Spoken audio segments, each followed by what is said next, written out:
Aquí.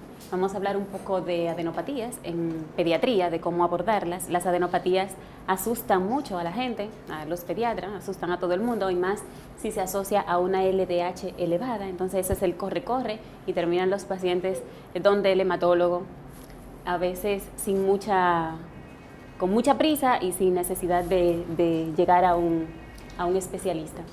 Las adenopatías se denominan el aumento de los ganglios, ya sea en el número, o en la consistencia o en el tamaño, y se denominan, atrás,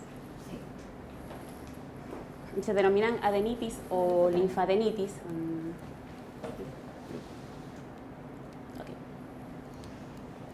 Y se denominan adenitis o linfadenitis en los casos en que este aumento se acompañe de dolor o inflamación. En el cuerpo tenemos aproximadamente 600 ganglios linfáticos o más, o tal vez un poco menos, y estos están compuestos por fibroblastos, que va a ser la estructura de la célula, del ganglio. Dentro de esta vamos a tener macrófagos, células dendríticas y células de Langerhans, que son las que van a producir el estímulo antigénico, y los linfocitos T y los linfocitos B, que son quienes van a dar la respuesta. Esto van a estar soportados por un estroma de tejido conectivo y una cápsula. Entonces, cuando se produce un estímulo antigénico a nivel de un ganglio linfático, va a haber una respuesta inmune que va a producir un flujo sanguíneo hasta 25 veces por encima del flujo sanguíneo normal, y esto nos va a hacer que haya un acúmulo de células que va a aumentar el ganglio, y este aumento puede darse hasta 15 veces de su tamaño normal.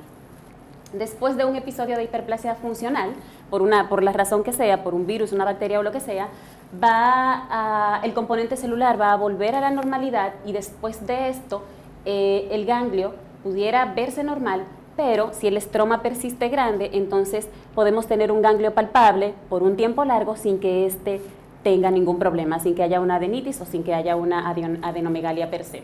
Cuando el episodio se repite, entonces estos ganglios se van a ver más grandes. En los procesos infecciosos continuos, principalmente en los pacientes que se ve con mucha frecuencia en pediatría general hiperplasia de adenoides. Estos pacientes tienen infecciones recurrentes y tienen adenomegalias que difícilmente vuelvan a la normalidad después de un episodio, y se da un episodio tras otro.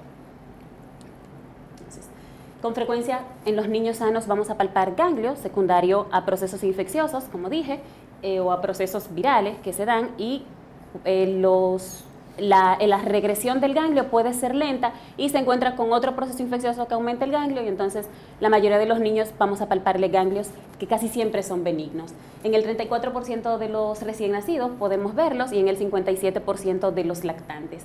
Ya en los niños más grandes son más frecuentes, y vamos a encontrar que el 55% de los niños puede tener adenopatías, y que en edades que incluyan los 4 a 8 años pueden ser desde el 80 al 90% de los niños se le pueden palpar adenopatías principalmente cervicales.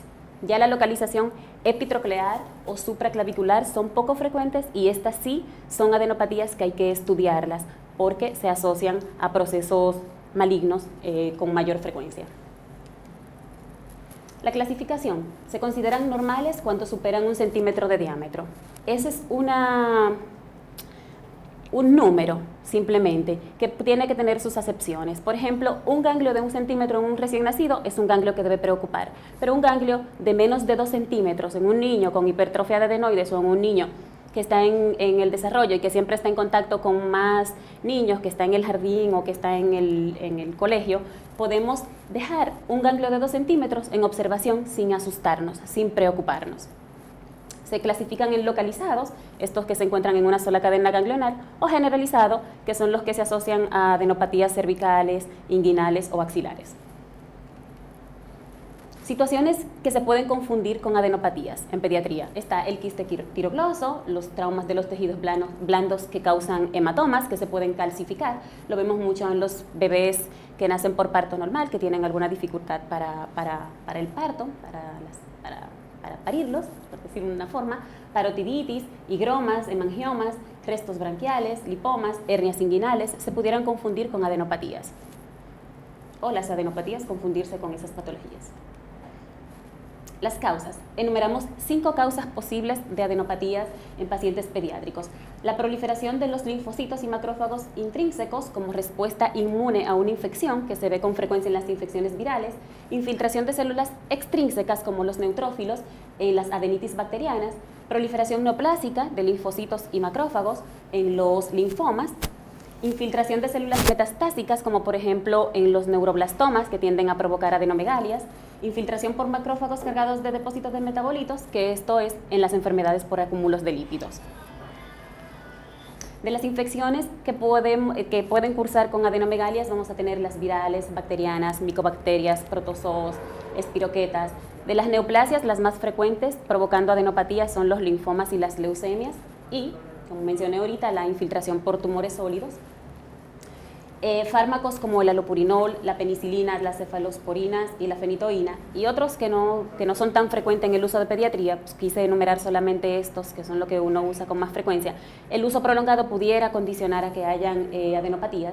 La histiocytosis, que no es una neoplasia, pero sí la manejamos los hematólogos, la histiocytosis de células de Langerhans, los síndromes hemofagocíticos y la linfadenopatía masiva o Rosai-Dorfman, que la quise mencionar, porque muchas veces son conglomerados ganglionares bastante grandes que sugieren una neoplasia y terminan siendo este tipo de patología que no es maligna, pero es de comportamiento agresivo, insidioso y que da trabajo curarlos.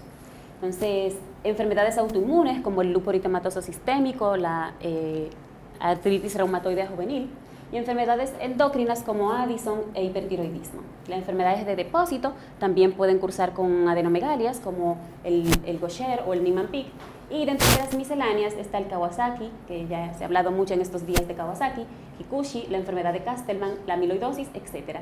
En el hospital el mes pasado diagnosticamos una enfermedad de Kikuchi. Era una niña con una adenomegalia importantísima, que seguía creciendo, que no respondía a esteroides. La reportaron en la primera biopsia como una hiperplasia ganglionar reactiva atípica, pero la niña no respondía y seguía, el ganglio ya iba como por 8 centímetros, o más bien el conglomerado de adenopatías del cuello. Entonces hicimos una nueva biopsia, mandamos una inmunistoquímica, especificamos que ya habíamos estudiado y en la clínica de la paciente, y nos reportaron una enfermedad de Kikuchi, rarísima. Entonces, seguimos con las causas. Seguimos con las causas, están las infecciones virales, que suelen ser adenopatías blandas, móviles, elásticas, poco dolorosas, que se asocian a infecciones de las vías respiratorias altas, que incluyen gripe, rinovirus, adenovirus. Las adenopatías bilaterales dolorosas pueden verse en pacientes con faringoamigdalitis, con estomatitis herpética, etc. Y adenopatías con foco evidente son fáciles de diagnosticar. Por ejemplo, cuando hay caspa en el cuero cabelludo o hay alguna infección evidente, ya sabemos a qué se debe nuestra adenopatía y nos tranquilizamos. Puede ser una infección de oído, una caries dental, una infección de las encías o en la boca. Entonces, en este tiempo, el citomegalovirus y el Epstein-Barr son causa de adenopatías generalizadas que, aunque pueden ser causa de adenomegalias cervicales, pueden también provocar una enfermedad generalizada, y podemos tener pacientes que vengan con fiebre, con malestar general, con hepatitis no muy expresa. Hay que hacer diagnóstico diferencial con estos virus, ya que tal vez por las condiciones de hacinamiento que viven muchos de nuestros pacientes, ya no son enfermedades que se ven en gente grande o en los adolescentes. No sé si están de acuerdo conmigo, últimamente ha habido mucho diagnóstico de Epstein-Barr en niños menores de 5 años, tal vez por las condiciones de hacinamiento que tenemos. Entonces, o tal vez porque ahora buscamos más Epstein-Barr que antes, no sé. Entonces, pueden haber adenopatías axilares e inguinales y puede haber una hepatitis, como ya le dije. Ya cuando son adenitis bacterianas, lo más frecuentemente es ver una adenopatía de inicio súbito, unilateral, dolorosa, y estos pacientes pueden evolucionar a un edema, signos de Celsius, en las siguientes 48 72 horas. La mayoría de las bacterias que producen esta adenitis bacteriana son el Staph aureus y el Streptococcus pyogenes, y casi siempre responden a tratamiento antimicrobiano, que puede incluir amoxicilina más ácido clavulánico o cefadroxilo. Si da lugar a que se forme un absceso, estos pacientes pueden ir a drenaje. Hay pacientes que son muy especiales. Yo tuve un paciente que lo mandó una pediatra por una adenopatía que cuando ella lo mandó a mi consulta ya tenía 15 días de evolución y había sido manejado con aciclovir y con ácido clavulánico en esos 15 días, sin una respuesta. El ganglio seguía del mismo tamaño, a la palpación era pétreo. De inicio el niño tuvo fiebre, pero dejó de hacer fiebre y un hemograma con 20.000 glóbulos blancos y una LDH elevada. En ese momento dije, bueno, vamos a darle unos días más de antibiótico, vamos a hacer una tomografía para ver cuáles son las características de la lesión, porque ya era un ganglio de 3 por 3 centímetros. Bueno, lo mandamos a hacer una tomografía y en la tomografía se veía un ganglio sólido, no se veía ninguna área fluctuante, ninguna área de necrosis, y ya empezamos a pensar en linfoma, porque ya para ese momento teníamos 15 días ya conmigo. Mando al paciente a una cirujano para que le haga una biopsia. Cuando el paciente llega, la doctora le dice, no, es que eso debe ser un linfoma. El papá entra en pánico, que él y yo no habíamos hablado de algo tan serio, pues entra en pánico y va donde otro médico. Ese otro médico le dice, no, vamos a darle antibiótico porque tiene los glóbulos blancos altos y es pensa de neutrófilo, esto debe ser infeccioso. Y le da 15, 21 días más de antibiótico. El paciente se desespera a otro cirujano y ese cirujano decidió abrirlo porque ya para ese momento el paciente tenía más de 40 días en el medio. Pues cuando lo drena, solo hizo pinchar la cápsula que era bastante dura y fue pus lo que salió. Entonces, cada paciente se individualiza. Era un proceso benigno, pero el paciente tenía 45 días con una adenopatía que no cedía a pesar de un manejo antibiótico efectivo. Entonces, cada paciente hay que individualizarlo. Otras causas de adenopatía son las infecciones por tuberculosis, que pueden tener PPD positivo o no, y hoy por hoy se sabe que el diagnóstico de tuberculosis ganglionar es necesario una biopsia de ganglio para hacer el diagnóstico. Se recomienda casi siempre la exéresis completa del ganglio porque el hacer solamente una muestra puede provocar una fistulización o una escrófula, que anteriormente se veía mucho. Entonces, para evitarlo, se recomienda que se retire el ganglio completo.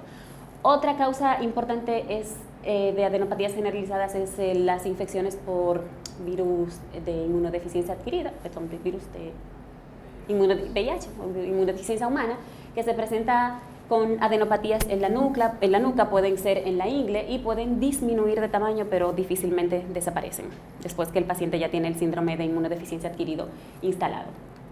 Entonces, dentro de las neoplasias malignas, la incidencia de procesos malignos en los servicios de atención primaria es de un 1%. Es muy raro encontrar cánceres a ese nivel. La mayoría de los pacientes terminan referidos o terminan en un hospital de tercer nivel. Y ya en ese nivel, cáncer asociado a ganglios tumorales va de un 13 a un 27% de la frecuencia. El riesgo es mayor en los pacientes que presentan adenopatías generalizadas, que presentan adenopatías solitarias mayores de 3 centímetros, que tienen una duración de más de 4 semanas de evolución y que tienen una localización supraclavicular. Ya cuando están asociados a síntomas sistémicos o a signos sistémicos como hepatosplenomegalia, alteraciones en el hemograma, alteraciones radiográficas o LDH elevada, ya eso es un riesgo mayor de que este paciente curse con una patología maligna.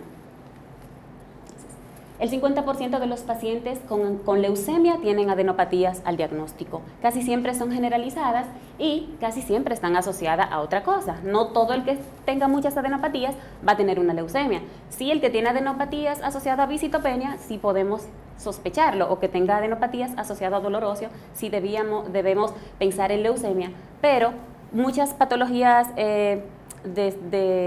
reumatoideas se manifiestan también con adenopatías generalizadas. El linfoma de Hodgkin, vamos a ver una adenopatía que frecuentemente es cervical. El 60% de los pacientes vienen con adenopatías en cuello y esto pueden tener un curso desde semanas hasta meses y tenemos pacientes que tienen historia de hasta un año con adenopatías que han ido creciendo lentamente, que no son dolorosas, que suelen ser gomosas, que pueden llegar a ser grandes y que están adosadas a los planos profundos del cuello. No significa la frecuencia es en enfermedad de Hodgkin, podemos verla en axila, en mediastino, pero en periferia lo más frecuente es cuello, axila o ingle. Y en ese mismo orden es la frecuencia. Ya los linfomas no Hodgkin pueden ser localizaciones cervicales posteriores y estos tienen un curso un poquito más rápido, suelen crecer un poquito más rápido, y el 10% de los pacientes con linfoma no Hodgkin pueden venir con síntomas sistémicos asociados que incluyen masas en otros lugares, por ejemplo en abdomen o en alguna otra parte del cuerpo, alteraciones en el hemograma asociado a infiltración en la médula ósea o alteraciones neurológicas asociadas a infiltración del sistema nervioso central por estos linfomas. Los tumores sólidos metastásicos que con más frecuencia vemos en pediatría causando adenomegalias son los neuroblastomas, los rhabdomyosarcomas y en los más grandecitos los carcinomas nasofaríngeos.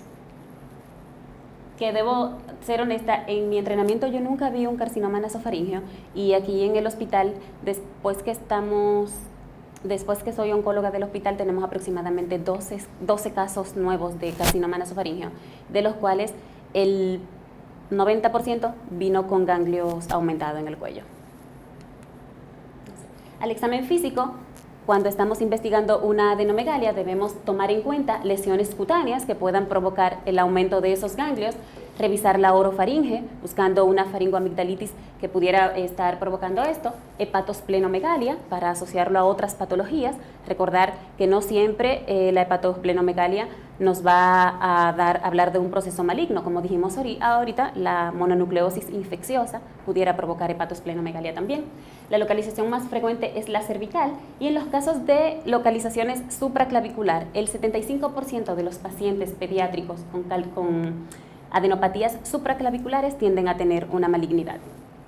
El tamaño mayor de 3 centímetros es un ganglio que hay que estudiar y ponerle atención, y el dolor cuando se presenta se asocia a crecimiento rápido, a inflamación o a infección. Difícilmente los ganglios tumorales den un dolor muy importante, a menos que sean muy grandes y provoquen tensión de los tejidos. El diagnóstico, determinar, lo primero es saber si la adenopatía que tenemos enfrente es patológica, porque pudiera ser que nuestro paciente esté cursando con una hipertrofia de adenoides, que ya eso es una cronicidad, y que ese ganglio va a estar ahí por mucho tiempo. Hasta que no controlemos la situación del adenoide no vamos a tener la regresión del ganglio. Entonces, ese ganglio es patológico, pero no es de preocuparse ni tenemos que salir corriendo a estudiarlo. Ahora, si el ganglio es mayor de 3 centímetros, tiene 2 semanas o 3, entonces sí ya tenemos que iniciar una investigación al paciente. Pudiéramos iniciar la investigación mientras damos un manejo antibiótico o antiinflamatorio del paciente, y en ese ínterin determinamos qué vamos a hacer. Por ejemplo, poner una cita en una semana y dar antibióticos durante esa semana mientras se realizan los laboratorios.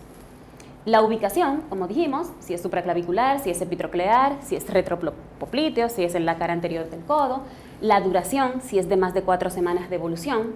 Los síntomas locales de infección, si el paciente se sacó una uña, si tiene un peladito, si tiene una caspa en el cuero cabelludo, si tiene una infección de oído, etc. Síntomas constitucionales como fiebre, pérdida de peso, sudoración, prurito, ya esos son pacientes que tenemos que ver específicamente y encajarlos en una probable malignidad. Como sabemos, esta es la triada de la enfermedad de Hodgkin: pérdida de peso, sudoración profusa y fiebre. Ya el prurito es una indicación de enfermedad avanzada. Si este paciente ha tenido contacto tuberculoso o contacto con personas que han estado enfermas, si hay gripe en la casa, si hay alguna infección diseminada en ese momento en el medio. Infecciones, pacientes que han sido vacunados, por ejemplo, cuando yo era residente me vacunaron contra la rabia y me llené de ganglios, y entonces todavía yo tengo un ganglio calcificado de esos. Entonces, ver si hay relación con vacunas, si ha viajado recientemente, si en la casa hay animales que se asocian, por ejemplo, actualmente toxoplasmosis, asociado a tener gatos en la casa. Hábitos sexuales, principalmente en los adolescentes, que hoy por hoy están iniciando estas actividades más temprano. Consistencia.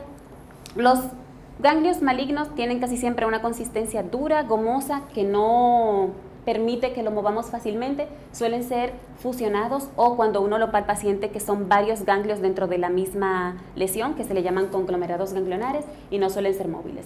Ya los benignos son blandos, son móviles y fluctúan en pocas semanas y mejoran con un tratamiento antibiótico. De los estudios complementarios que debemos realizar para estudiar una adenopatía está incluido un hemograma, por supuesto, una velocidad de sedimentación de glóbulos rojos, una lactato deshidrogenasa, realizar enzimas hepáticas, ácido úrico, una prueba de Mantoux o PPD o prueba de la tuberculina, una radiografía de tórax, un virus del Epstein-Barr, una IgG-IgM parasitomegalovirus, toxoplasmosis, VIH. La sonografía pudiera ser útil en el caso de que no sepamos delimitar con la palpación esta adenopatía o esta lesión, y pudiera ayudarnos a ver si hay algún tipo de fluctuación en el ganglio o si necesitamos una biopsia sonodirigida o por la razón que sea, nos ayudaría también a elegir cuál ganglio tomar. En el hemograma vamos a vigilar si hay leucocitosis o neutrofilia, que nos puede llevar a la idea de una infección, aunque en una experiencia muy reciente que tuve, yo llego a la clínica donde doy consulta y me dicen, mira, yo quiero que tú me veas a este paciente porque tiene 60.000 blancos y él tenía 46.000 blancos ayer. Está cojo porque le duele la cadera. A mí me parece que es una artritis o una artritis séptica. Me dijo, bueno, ya lo vio el ortopeda y le mandó a hacer una tomografía. Le hacen la tomografía el niño y yo, diestra, bajo a ver mi tomografía, pero yo no veo nada que me llame la atención en la tomografía. Yo no soy radióloga ni nada de eso, pero yo no veía nada que justificara que este paciente tuviera 60.000 blancos, que el día previo eran 85% de neutrófilos y para ese momento el niño tenía 90% de neutrófilos, con una hemoglobina normal y plaquetas normales, y una posición antiálgica por el dolor terrible en la cadera. Cuando ella insiste en que yo vea al niño, le digo, déjame evaluarlo, lo veo, el niño no tenía nada más que la posición antiálgica, increíblemente. Le digo, tú sí molesta, déjame ver un extendido de ese paciente. Cuando yo veo el extendido, sorpresa, el niño no tenía una célula buena, eran 100% de blastos. Y el niño terminó siendo una leucemia linfoblástica aguda. Una cosa muy poco frecuente porque los linfoblastos tienden a verse como linfocitos en el hemograma. En ese momento yo pensé que podría ser una leucemia mieloide aguda y por eso tenía tantos neutrófilos. Pues el paciente se le mandaron los estudios y terminó siendo una leucemia linfoblástica. Les hago el cuento porque casi siempre todos lo que vemos un hemograma con leucocitosis y neutrofilia decimos infección. Y no siempre es así. Las células mieloides, como son granulares, los equipos tienden a leerla como neutrófilos y pueden ser blastos. Entonces es bueno tener una suspicacia o una chispa, no sé, un sexto sentido con ciertos pacientes. Entonces la leucopenia asociada a neutropenia se puede ver en las infecciones virales y casi siempre que vemos adenomegalias asociadas a visitopenias debemos pensar en malignidades hematológicas y hacer una evaluación más exhaustiva del paciente. La velocidad de sedimentación globular puede estar alterada en los pacientes que tienen linfomas o que tienen otras malignidades o que tienen otras enfermedades inflamatorias y debe tomarse en cuenta. Un ácido úrico elevado, una LDH elevada, suele asociarse con malignidad, aunque tengo a bien decirles que la LDH es una enzima que pasa a la sangre por destrucción celular y que puede ir por destrucción de músculo cardíaco, de músculo hepático, de músculo liso, no necesariamente porque el paciente tenga una malignidad. Y es un signo inespecífico de que hay un trauma, una infección o alguna neoplasia. Entonces, este listado es de todas las enfermedades en las que podemos tener LDH elevada, así que no hay que temerle a la LDH, sino asociarla a las demás signos y síntomas clínicos que tiene el paciente para uno poder darle un manejo. Entonces, como pueden ver, ahí está incluido hasta la infección por Pneumocystis carini, puede darte LDH elevada, anemia hemolítica, linfomas, sarcomas, pero también hay cuadros inflamatorios como la artritis reumatoidea, el hipotiroidismo, las crisis convulsivas, algunos medicamentos. Entonces la LDH, antes de uno volverse loco por ella, hay que asociarla a los otros hallazgos que tiene el paciente. ¿Cuándo indicar una biopsia por una adenomegalia? Tamaño mayor de 3 centímetros y 1 centímetro en neonato. Consistencia dura o parecida a la goma, que esté adherido a piel o a planos profundos, que haya una localización supraclavicular o cervical inferior, que haya una radiografía de tórax con alteraciones, ya sea en parénquima o en mediastino, y en los pacientes que tienen citopenias que no podemos explicar. Presencia de signos y síntomas sistémicos, como los que dijimos ahorita, pérdida de peso, sudoración profusa, fiebre de larga data, mayor de una semana, 10 días de evolución. Artralgias y hepatosplenomegalia. La mayoría de los pacientes con fiebre, artralgias y alteraciones en el hemograma tienen una leucemia, entonces esos pacientes que necesitan investigarse. ¿Cuándo diferir la biopsia? O sea, dejarla para más adelante, para unas semanas después, cuando el paciente, el ganglio aumenta de tamaño después de 2 semanas, que no disminuye de tamaño a pesar de manejo de 4 a 6 semanas, que no vuelve a su tamaño basal en las siguientes 8 o 12 semanas y el que no disminuye de tamaño a pesar del tratamiento. ¿Cómo hacer la biopsia? Hoy por hoy, en los adultos se trabaja mucho con la biopsia por aspiración con aguja fina. En pediatría no nos da tan buenos resultados, aunque si tenemos un ganglio sospechoso pero que no estamos seguros que es una malignidad, que tenemos duda, pudiéramos hacer una PAF para ser más rápido o para traumar menos al paciente, pero tiende a dar falsos negativos o falsos positivos y se puede, por la ventaja que tiene, la única es que es usado con rapidez. En los pacientes que sospechamos malignidades casi siempre indicamos una biopsia abierta en que se tome el ganglio completo, porque esto va a dar mayor cantidad de tejido al patólogo para darnos un buen diagnóstico.